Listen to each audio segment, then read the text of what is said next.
We introduced an electronic assessment platform into the Faculty of Medicine. It's a two-part platform where we use a web-based portal to author questions and assemble assessments, and then the students actually take the exam on a secure app on their own devices. We introduced this first as a small-scale pilot in 2016 and upscaled to a whole of Year 1 and Year 2 medical students in 2017. We found there were a lot of benefits by introducing an electronic assessment platform.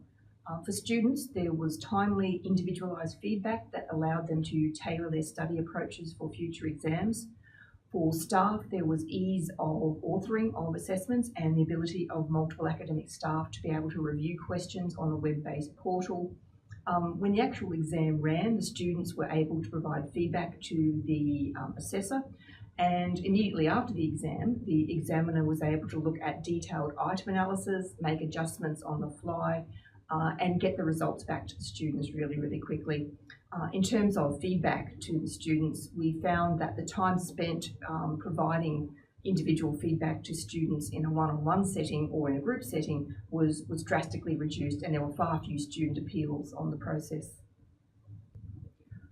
With respect to technical issues, the staff found the web-based portal very easy and intuitive to use. There were really no issues whatsoever.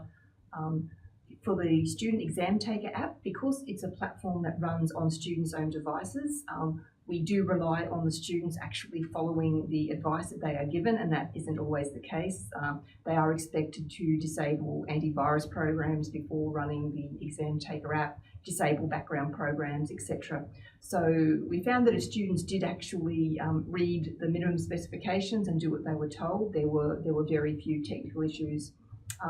We did have some issues in one exam with Windows 10 devices, but these were easily resolved and there was no loss of data. We've had now over 2,000 exam uploads, and it's all been smooth sailing.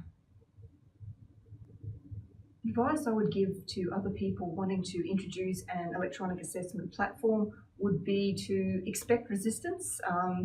And the resistance came mostly from students, which surprised me. Our academic staff were very engaged with the process and could see the benefits. Students are naturally reluctant to mess with their assessment process.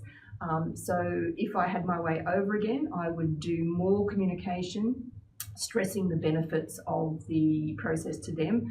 They initially thought that we were doing this only for our advantage, but once they'd actually experienced the type of feedback we were able to give, most students were won over. So biggest advice is communicate early and communicate often.